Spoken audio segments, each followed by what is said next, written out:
नहीं, लेकिन ऐसा है ना कि आप कहीं जा रहे हैं, ट्रैफिक में फंस गए हैं, कोई चीज़ है ठीक से नहीं हो रही है, म्यूनसिपाल्टी वाला है, आपके सामने का रास्ता उसने खोद के छोड़ दिया है, गलती उसकी है।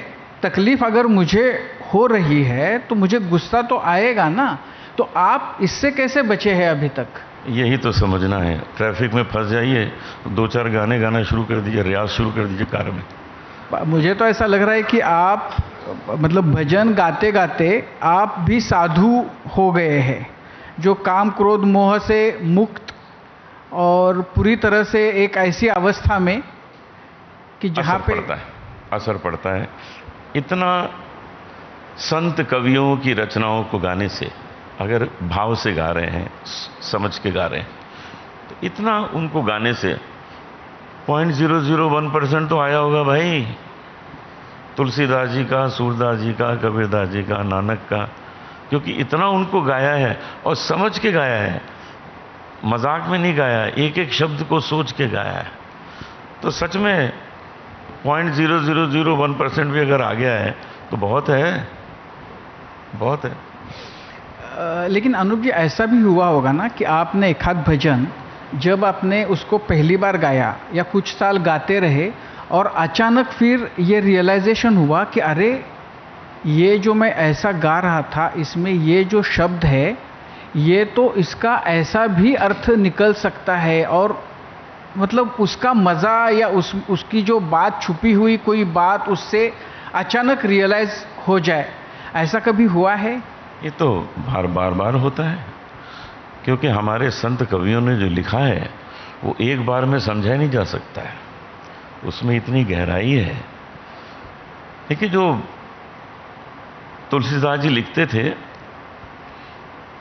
तो ईश्वर के लिए लिखते थे, वो इसलिए थोड़ी लिखते थे कि उसकी बुक छपेगी और लता मंगेशकर जी उसको गाएंगी।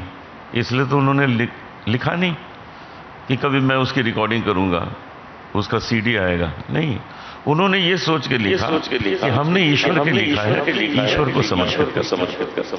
तो वो क्या होता था, गंगा के किनारे बैठ के लिख रहे हैं, लिखा और गंगा में प्रवाहित कर दिया कि आपके लिए लिखा है, आपको दिया।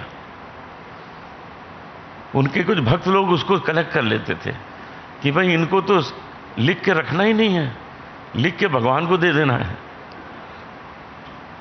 तो कितना असर होता होगा, एक बार में उसको समझा कैसे जाए। अब तुलसीदास जी का भजन है, ठुमक चलत रामचंद्र बाजत पैजनिया, इसके आखिरी लाइन है कि तुलसीदास अति आनंद निरख के मुखार बिंद, रघुवर की छवि समान रघुवर मुख बनिया। अब इसकी गहराई में जाते हैं तो समझ में ये आता है कि तुलसीदास अति आनंद निरख के मुखार बिंद। तुलसीदास जी कहते हैं कि मैं इतने आनंद में हूं भगवान राम की छवि देख के। अब उन्होंने लिखना चाहा कि रघुवर की छवि समान, भगवान राम के चेहरे जैसा और दूसरा कौन सा है। यहां रुक गई कलम, अब क्या लिखें। ना तो सूर्य वैसा है, ना चंद्रमा वैसा है, ना गुलाब का फूल ऐसा है, ना कमल का फूल ऐसा है, रघुवर की छवि समान क्या है। तो अंत में लिख दिया कि रघुवर की छवि समान रघुवर मुख बनिया।